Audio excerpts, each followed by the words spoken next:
Hello everyone, this is Ayushi and I am back with Psychology Lecture Series for Class 12. हम chapter 8 psychology and life के बारे में पढ़ रहे हैं जिसके पार्ट 3 में हम क्राउडिंग और नेचुरल डिजास्टर्स के बारे में पढ़ेंगे। क्राउडिंग का मतलब होता है जब एक जगह पर बहुत ज्यादा लोग इकट्ठे हो जाएं तो जिसकी वजह से तकलीफ होती है। नेचुरल डिजास्टर्स यानी प्राकृतिक आपदाएं जैसे भूकंप, तूफान, सुनामी और भी दीगर। तो फर्स्ट ऑफ ऑल क्राउडिंग के बारे में। क्राउड्स क्या होते हैं? Crowds are large, informal groups of persons coming together temporarily without any particular goal. यानी कि जो समूह होता है कुछ लोगों का जो बिना किसी मकसद के एक जगह पर इकट्ठा होते हैं उन्हें हम कहते हैं क्राउड। फॉर एग्जाम्पल अगर कोई क्रिकेट मैच देखना होगा या फॉर एग्जाम्पल अगर रोड एक्सीडेंट हो गया हो किसी का और वहां पर बहुत सारे लोग इकट्ठा हो गए हो तो उसे कहेंगे क्राउड। लेकिन क्राउडिंग इससे थोड़ा अलग होता है। Crowding refers to a feeling of discomfort because there are too many people or things around us, giving us the experience of physical description and sometimes a lack of privacy. यानी कि जब एक जगह पर बहुत सारे लोग इकट्ठे हो जाते हैं, जितने जरूरत होते हैं उससे ज्यादा लोग इकट्ठे हो जाते हैं, तो उसकी वजह से हमें अनकंफर्टेबल महसूस होता है। हमें लगता है कि हमारी जो फिजिकल जगह है वो कम हो गई हो और हमारी जो प्राइवेसी है वो भंग हो रही होती है। इसकी वजह से लोगों को टेंशन या स्ट्रेस महसूस होता है। Crowding is a person's reaction to the presence of a large number of persons within a particular area or a space. यानी कि वो एक जगह पर स्थित बहुत सारे लोगों की तरफ जो इंसान का नजरिया होता है या उसका रिएक्शन होता है उसको हम कहते हैं क्राउडिंग। क्राउडिंग के कुछ फीचर्स होते हैं जैसे फीलिंग्स ऑफ डिस्कम्फर्ट यानी आपको अनकंफर्टेबल महसूस होता है लोगों के बीच में। सेकंड है आपको अपनी प्राइवेसी भंग होते हुए दिखती है यानी कि आपकी जो प्राइवेट स्पेस है वहां पर लोग आ गए हैं जिसकी वजह से आपको लगता है कि आपकी प्राइवेसी भंग हुई है। Number 3 negative view of the space around the person यानी कि आपके इर्द गिर्द जो लोग हैं उनके बारे में आपका नेगेटिव नजरिया बन रहा होता है। और फोर्थ है feeling of loss of control over social interaction यानी कि आपको लगता है कि आप सामाजिक बातचीत से बहुत अलग हो गए हो, आप उसको कंट्रोल नहीं कर सकते हो। साइकोलॉजिकल कॉन्सिक्वेंसेस भी होते हैं क्राउडिंग के यानी कि मानसिक दिक्कतों का भी सामना करना पड़ सकता है। ये चीज बहुत इंडियन साइकोलॉजिस्ट ने पढ़ी है इलाहाबाद, अहमदाबाद, पुणे, वाराणसी और जयपुर जैसे शहरों में। कुछ रिसर्च इन्वेस्टिगेशंस ने ये भी बताया है कि जो क्राउडिंग होती है वो कभी-कभी इतना नुकसान पहुंचा सकती है लोगों को कि उनको स्ट्रेस होता है, टेंशन होती है, उससे उनको कई तरह की साइकोलॉजिकल डिसऑर्डर्स हो सकते हैं। क्राउडिंग के जो इन्वेस्टिगेशंस है उसके जो एक्सपेरिमेंट्स हैं वो लैब में भी किए गए हैं, पर उसके अक्सर कर जो एक्सपेरिमेंट्स हैं वो फील्ड सेटिंग में यानी नेचुरल सेटिंग में किए गए हैं क्योंकि जो क्राउडिंग होती है वो एक नेचुरल फिनोमिना है, हमारे पर्यावरण में देखने को मिलता है। जब एक देश की जनसंख्या बहुत ज्यादा हो जाती है तो उस देश की क्राउडिंग बढ़ जाती है क्योंकि जितनी जगह एक इंसान के लिए होती है उतनी जगह पे बहुत सारे लोग रहते हैं। इसका सबसे अच्छा एग्जांपल है मुंबई में जहाँ पे बहुत सारे लोग झुग्गड़ झोपड़ी में रहते हैं यानी कि वो एक छोटा सा कमरा रहता है जिसमें 8 से 10 लोग रहते हैं, उसको कहते हैं क्राउडिंग। इसकी वजह से लोगों को दिक्कत महसूस होती है। अब जिस देश की पॉपुलेशन यानी जनसंख्या ज्यादा होगी वहां पे क्राउडिंग ज्यादा होगी, इसीलिए इंडिया में क्राउडिंग की प्रॉब्लम ज्यादा देखने को मिलती है। क्राउडिंग डेंसिटी से भी मेल खाती है। डेंसिटी का मतलब होता है कि जितनी जगह में कितने लोग रह रहे होते हैं उसको हम कहते हैं डेंसिटी। क्राउडिंग और डेंसिटी इन दोनों की वजह से लोगों को स्ट्रेस महसूस होता है। नेक्स्ट है क्राउडिंग के वेरियस जो इफेक्ट्स होते हैं लोगों की मानसिक स्थिति पे, इसके ऊपर बहुत सारे रिसर्च हुए हैं इंडिया में और उसने ये कुछ पॉइंट्स बताए हैं। पहला है क्राउडिंग और हाई डेंसिटी यानी कि बहुत सारे लोग इकट्ठा हुए हों, इसकी वजह से एबनॉर्मल बिहेवियर उत्पन्न होता है जिसकी वजह से लोगों के व्यवहार में चेंजेस आते हैं और अग्रेशन यानी लोग गुस्सा ज्यादा करने लगते हैं। ये कुछ साल पहले एक स्टडी की गई थी रैट्स के ऊपर यानी चूहों के ऊपर। उनके ऊपर इस स्टडी में पता चला था कि क्राउडिंग जो है उसकी वजह से गुस्सा उत्पन्न होता है। इन एनिमल्स को या इन रैट्स को एक जगह पर इकट्ठा करके रखा गया था, जहाँ पे जगह कम थी लेकिन जो ये रैट्स थे वो ज्यादा थे। कुछ समय बाद इनकी जो जनसंख्या थी यानी चूहे धीरे धीरे बढ़ गए और उनको जगह कम मिलने लगी। इसकी वजह से क्या हुआ कि चूहे बहुत अग्रेसिव बिहेवियर दिखाने लगे यानी कि वो गुस्सा होने लगे। अब ये गुस्सा इतना ज़्यादा बढ़ गया कि वो एक-दूसरे की पूँछ भी काट लेते थे कभी-कभी। और ये अग्रेसिव बिहेवियर जब बहुत बढ़ गया तो चूहे एक-दूसरे को मार देते थे अपने लिए जगह बनाने के लिए। ये चीज़ इंसानों में भी देखी गई है कि इंसान जब क्राउड में रहते हैं तो उनको गुस्सा ज़्यादा आता है और धीरे-धीरे जब ये क्राउड की स्थिति बढ़ेगी तो जो इस स्टडी में देखने को मिला है वो इंसानों पर भी देखने को मिल सकता है। क्राउडिंग जो होती है वो इंसानों का परफॉर्मेंस कम करती है किसी अगर डिफिकल्ट टास्क होता है तो, जिसमें कॉग्निटिव प्रोसेसेस यानी मानसिक प्रतिक्रियाएं होती हैं। फॉर एग्जांपल याद करने की शक्ति, अटेंशन और मेमोरी। इन सब चीजों पे जो टास्क होते हैं यानी लोग जो काम करते हैं उस पे उनकी परफॉर्मेंस घट जाती है क्राउडिंग की वजह से। जो बच्चे बहुत क्राउडेड घरों में पैदा होते हैं या क्राउडेड घरों में रहते हैं, उनकी एकेडमिक परफॉर्मेंस पे नुकसान पहुंचता है यानी कि वो पढ़ाई में कमजोर हो सकते हैं, क्योंकि उनके घर में क्राउड होता है यानी जितने लोग होने चाहिए उससे ज्यादा लोग होते हैं। ये जो होता है ये कभी-कभी उनके काम करने के तरीकों पे भी नुकसान पहुंचाता है, जिसकी वजह से लोग काम कर नहीं पाते हैं और उसपे अनसक्सेसफुल रहते हैं, यानी कि कामयाबी नहीं हासिल कर पाते हैं। जो सोशल इंटरैक्शन होता है यानी कि जो सामाजिक बातचीत होती है वो बताती है कि इंसान किस प्रकार से क्राउडिंग को रिएक्ट करेगा, यानी जब वो क्राउडिंग सिचुएशन में होगा तो वो किस प्रकार से रिएक्ट करेगा। यानी कि फॉर एग्जाम्पल इसका अगर कोई बच्चा किसी क्राउडेड स्पेस में जन्मा हुआ है, उसका सोशल इंटरैक्शन, उसकी बातचीत सामाजिक बहुत अच्छी है, तो उसको क्राउडिंग का ज्यादा फर्क नहीं पड़ेगा। लेकिन वही एक बच्चा है जो केवल अपने माता पिता के साथ जन्मा हुआ है, उसने कभी क्राउड नहीं देखा है, वो सोशल इंटरैक्शन, उसका सामाजिक बातचीत बहुत कम है लोगों से, तो उसको क्राउडिंग का और बुरा असर पड़ेगा। जो इंसान होते हैं वो इसलिए जो क्राउडिंग के नेगेटिव इफेक्ट्स होते हैं उनमें डिफर करते हैं, अलग अलग नजरिया दिखाते हैं क्राउडिंग का। इसके दो तरह के टॉलरेंस होते हैं लोगों पे, यानी लोग किस हद तक उसको अपने अंदर ले सकते हैं, क्राउडिंग को किस हद तक वो टॉलरेट कर सकते हैं। दो तरीके के टॉलरेंस होता है। पहला होता है क्राउडिंग टॉलरेंस। क्राउडिंग टॉलरेंस की डेफिनेशन होती है, it refers to the ability to mentally deal with the density और crowded environment like a crowded residence. यानी कि जब इंसान मानसिक रूप से तैयार होता है क्राउड को झेलने के लिए तो इसको कहते हैं क्राउडिंग टॉलरेंस। जो लोग इस वातावरण में या इस पर्यावरण में रह चुके होते हैं उनको आदत हो जाती है क्राउडिंग की, इसलिए उनका जो रिएक्शन होता है वो ज्यादा नहीं होता है या उनको ज्यादा नेगेटिविटी नहीं होती है। दूसरा होता है competition tolerance. It is the ability to put up with a situation in which individuals would have to compete with many others for even basic resources. इसका मतलब होता है जब एक जगह पर बहुत सारे लोग होते हैं तो उनमें कितनी क्षमता होती है एक दूसरे से कॉम्पीट करने के लिए, ताकि उनको जो बेसिक जरूरतें हैं जैसे खाना, पानी, शेल्टर, रहने की जगह, ये सब चीजों के लिए वो कितना आसानी से कॉम्पिटिट कर पाते हैं। जो इंसान अच्छे से कॉम्पिटिट कर पाएगा वो इस क्राउडिंग की दिक्कत को भी सुलझा सकता है। कल्चरल कैरेक्टरिस्टिक्स यानी कि हमारा जो समाज होता है, हमारा कल्चर होता है, वो भी बताता है कि हम क्राउडिंग को किस प्रकार से रिएक्ट करेंगे।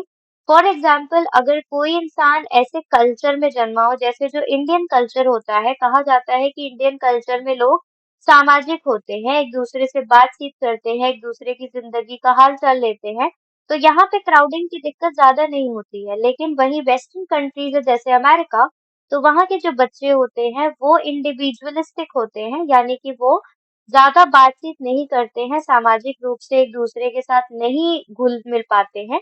इसीलिए उनको क्राउडिंग की दिक्कत ज्यादा महसूस हो सकती है। हमारी जो पर्सनल स्पेस होती है उसको कहते हैं comfortable physical space one generally likes to maintain around oneself. यानी कि जो जगह एक इंसान दूसरों के साथ मेंटेन करना चाहता है, डिस्टेंस मेंटेन करना चाहता है, उसको कहते हैं पर्सनल स्पेस। अगर आपकी पर्सनल स्पेस में बाधा आ रही है तो उसको क्राउडिंग होता है, जिसकी वजह से आपको दिक्कत हो सकती है। सोशल सिचुएशंस में जब इंसान रहता है, यानी जब सामाजिक स्थिति में इंसान रहता है, तो वो एक तरह की दूरी लोगों से बनाना चाहता है, यानी कि फिजिकल डिस्टेंस बनाना चाहता है, जिसके साथ भी वो बात कर रहा होता है। इसको कहते हैं इंटरपर्सनल फिजिकल डिस्टेंस, यानी कि इंसान जब किसी से इंटरैक्ट कर रहा होता है, बात कर रहा होता है, तो वो जितनी दूरी उससे बनाना चाहता है या स्थापित करना चाहता है, उसको इंटरपर्सनल फिजिकल डिस्टेंस यानी पर्सनल स्पेस भी कहा जाता है। एडवर्ड हॉल नाम के साइकोलॉजिस्ट ने या एंथ्रोपोलॉजिस्ट ने 4 तरीके के इंटरपर्सनल फिजिकल डिस्टेंस दिए हैं, डिपेंडिंग ऑन द सिचुएशन, यानी परिस्थिति के हिसाब से इंसान लोगों के साथ डिस्टेंस बनाना चाहता है।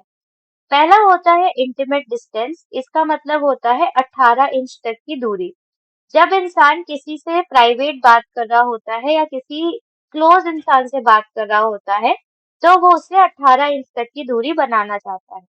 दूसरा होता है पर्सनल डिस्टेंस, यानी 18 इंच से 4 फीट तक की दूरी। जब इंसान किसी ऐसे इंसान से बात कर रहा होता है जो उसके साथ क्लोज हो या उसका रिश्तेदार हो या माता पिता हो, जो उसके साथ वर्क सेटिंग में यानी उसके काम की जगह पर बात कर रहे होते हैं, तो वो उससे पर्सनल डिस्टेंस यानी 18 इंच से 4 फीट तक की दूरी बनाना चाहता है। तीसरा होता है सोशल डिस्टेंस, यानी कि 4 फीट से 10 फीट तक। ये वो डिस्टेंस होती है जब आप किसी ऐसे इंसान से बात कर रहे होते हो जो आपसे बहुत नजदीक या नहीं बनाए रखता है या आपसे बहुत क्लोज नहीं होता है। आप उससे एक सामाजिक स्थिति में या किसी स्ट्रेंजर से बात कर रहे होते हो तो सोशल डिस्टेंस बनाते हो। लास्ट है पब्लिक डिस्टेंस, जिस 10 फीट से ज्यादा की डिस्टेंस, जब आप किसी के साथ फॉर्मल सेटिंग में बात कर रहे होते हो, जैसे कि एक ऑडियंस जब किसी स्पीकर को सुन रही होती है या क्लासरूम में बच्चे टीचर को सुन रहे होते हैं, तो उसके साथ पब्लिक डिस्टेंस बनाते हैं। ये जो डिस्टेंस होती है ये इंसान अपने मन से बनाता है, जानबूझकर बनाता है, ताकि उसकी पर्सनल स्पेस को हानि ना पहुंचे। इंसान की जब पर्सनल स्पेस को ठेस पहुंचती है, यानी ये डिस्टेंसेस नहीं मेंटेन हो पाती हैं, तो उसको क्राउडेड महसूस होता है। जब इंसान की मूवमेंट यानी उसके चाल चलन का फ्रीडम खत्म हो जाता है, उसकी प्राइवेसी को हानि पहुंचती है या उसके पर्सनल स्पेस को हानि पहुंचती है, तो उसको दिक्कतें आती हैं, स्ट्रेस आता है, उसका मूड खराब होता है, उसको गुस्सा आता है। ये जो कॉन्सेप्ट है पर्सनल स्पेस का, ये जरूरी 3 चीजों की वजह से है। पहला है कि ये हमें नेगेटिव इफेक्ट्स ऑफ क्राउडिंग के बारे में बताता है, यानी कि क्राउडिंग के क्या-क्या बुरे प्रभाव इंसान पर पड़ सकते हैं, उसके बारे में बताता है। दूसरा है ये सोशल रिलेशनशिप्स के बारे में बताता है, यानी हम सामाजिक रिश्तों के बारे में, कि अगर आप किसी के साथ बहुत क्लोज रह के बात कर रहे हो तो हमें ये पता चल सकता है कि आपका उस इंसान के साथ रिश्ता बहुत क्लोज है। लेकिन अगर आप उससे दूरी बना रहे हो, जैसे सोशल डिस्टेंस पे बात कर रहे हो, तो हमें ये पता चल जाएगा कि वो आपके साथ एक अनजान व्यक्ति है। तीसरा है ये हमें कुछ आइडिया दे देता है कि फिजिकल स्पेस को कितना मॉडिफाई कर सकते हैं या किसके साथ कितनी डिस्टेंस मेंटेन करनी चाहिए जिसकी वजह से हमारा स्ट्रेस कम हो। नेक्स्ट हम पढ़ेंगे नेचुरल डिजास्टर्स यानी प्राकृतिक आपदाओं के बारे में। नेचुरल डिजास्टर्स जो होते हैं वो पर्यावरण या नेचर की वजह से होते हैं। ये प्राकृतिक होते हैं, फॉर एग्जाम्पल भूकंप हो गए, सुनामी है, बाढ़ है, साइक्लोन्स है, जब वोल्केनोस फूटते हैं तो उसके होते हैं। इसके अलावा नेचुरल डिजास्टर्स के कुछ एग्जाम्पल्स हैं वॉर यानी युद्ध और इंडस्ट्रियल एक्सीडेंट, जैसे कि गैस लीक हो गई किसी में, जैसे हमने भोपाल गैस लीक के बारे में पढ़ा था। तो ये जो वॉर्स और इंडस्ट्रियल एक्सीडेंट्स हैं ये इंसानों द्वारा किए जाते हैं, और जो पहले भूकंप ये सब है ये प्राकृतिक आपदाएं हैं। ये जो इवेंट्स हैं इनको हम नेचुरल डिजास्टर्स यानी प्राकृतिक आपदाओं के अंदर इसलिए पढ़ते हैं क्योंकि इनको रोका नहीं जा सकता है, it can not be prevented. ये बिना किसी वार्निंग के आते हैं और इनका जो रिजल्ट होता है वो लोगों को ऊपर बहुत बुरा प्रभाव डालता है। इन नेचुरल डिजास्टर्स की वजह से मानसिक बीमारी हो सकती है जिसका नाम होता है पोस्ट ट्रॉमेटिक स्ट्रेस डिसऑर्डर, जो बहुत ही खतरनाक कह सकते हैं, खतरनाक बीमारी होती है। इसमें लोगों को फ्लैशबैक्स आते हैं, पुराने इंसिडेंट्स के बारे में यादें ताज़ा होती हैं, बुरे सपने आते हैं, वो अच्छे से काम नहीं कर पाते हैं, उन्हें निरंतर स्ट्रेस महसूस होता है। इसके अलावा नेचुरल डिजास्टर्स के इंसानों के ऊपर क्या इफेक्ट पड़ते हैं, वो यहाँ पे दिए गए हैं। ये इंसानों को गरीबी में छोड़ देते हैं, बिना घरों के छोड़ देते हैं, बिना किसी रिसोर्सेज के। उनके पास न खाने को होता है, न पीने को होता है, न रहने को जगह होती है। ये जो लोग होते हैं वो उनके पास जो भी चीजें होती हैं वो खो देते हैं।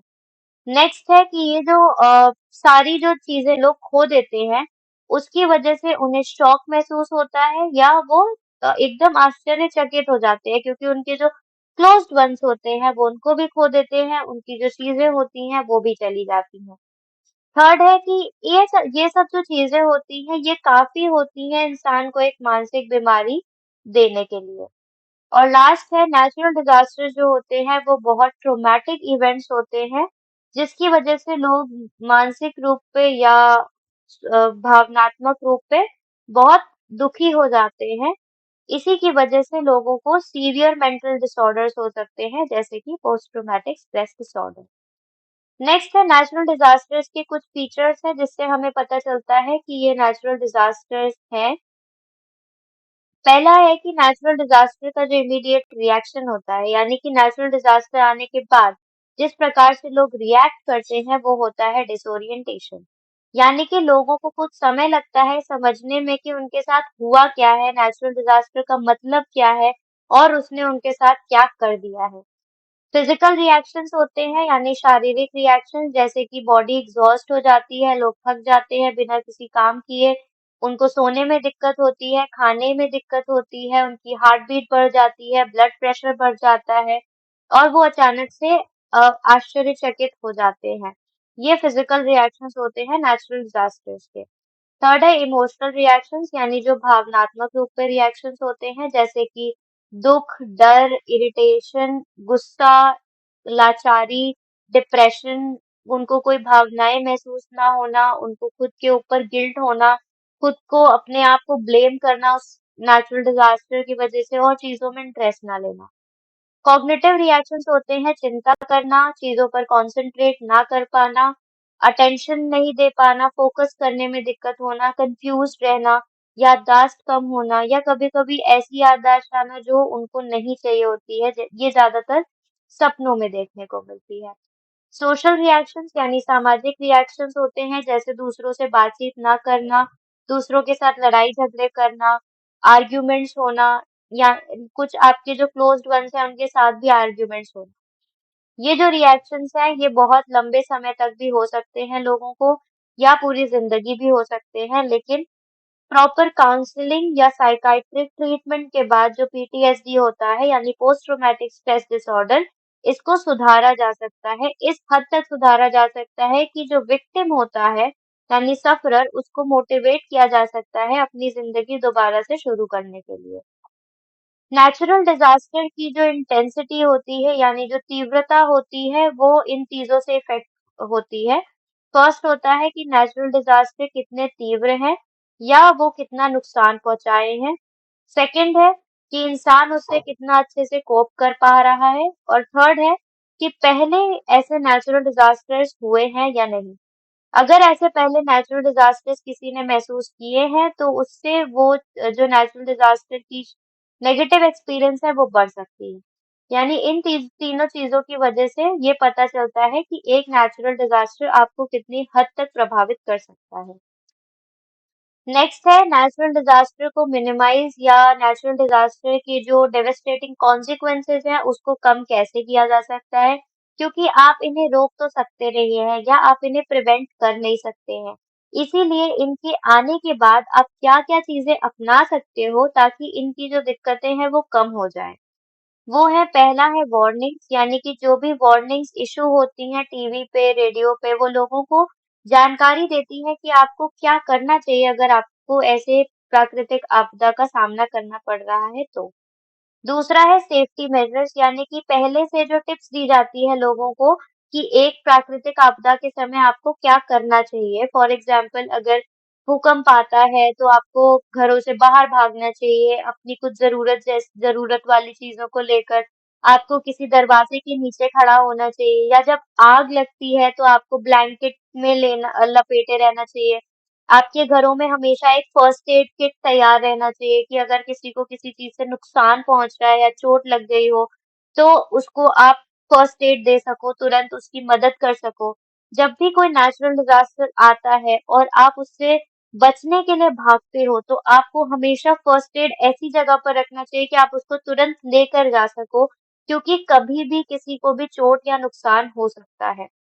थर्ड है ट्रीटमेंट ऑफ साइकोलॉजिकल डिसऑर्डर्स, यानी कि जब एक प्राकृतिक आपदा के बाद आपको मानसिक बीमारी हो जाती है, तो उसका ट्रीटमेंट बहुत जरूरी है। उस ट्रीटमेंट में ये चीजें होती हैं। पहला होता है सेल्फ हेल्प अप्रोच, यानी आपको खुद से खुद की मदद करनी पड़ेगी, तभी कोई और आपकी मदद कर सकता है। इसके बाद प्रोफेशनल ट्रीटमेंट होगा। सबसे पहला स्टेप जो होता है प्रोफेशनल ट्रीटमेंट में, वो होता है मटेरियल रिलीफ पहुंचाना, जैसे कि खाना, क्लोथ्स, मेडिकल हेल्प, उसको शेल्टर या फाइनेंशियल हेल्प। ये चीजें उसको देना जरूरी होती है ताकि इंसान अपनी बेसिक नेसेसिटीज पूरी कर सके। दूसरा स्टेप होता है काउंसलिंग, इंसान के इंडिविजुअल स्तर पर भी और सामूहिक स्तर पर भी, ताकि उसको काउंसलिंग करके समझाया जा सके कि जो हुआ है उसका जिम्मेदार वो नहीं है, और इस चीज को अपने दिमाग में ना बैठा के रखे।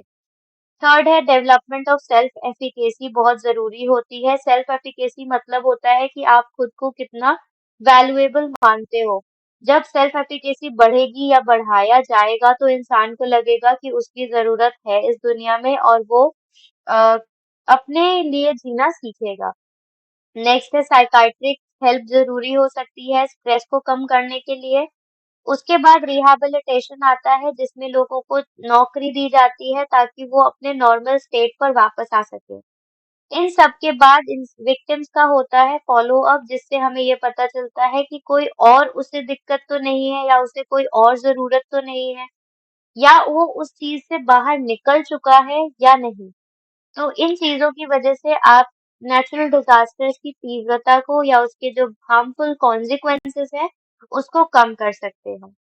इस टॉपिक से रिलेटेड अगर आपको कोई भी डाउट्स या क्वेरीज हैं, तो आप अपने क्वेश्चंस कमेंट सेक्शन में ड्रॉप कर सकते हैं।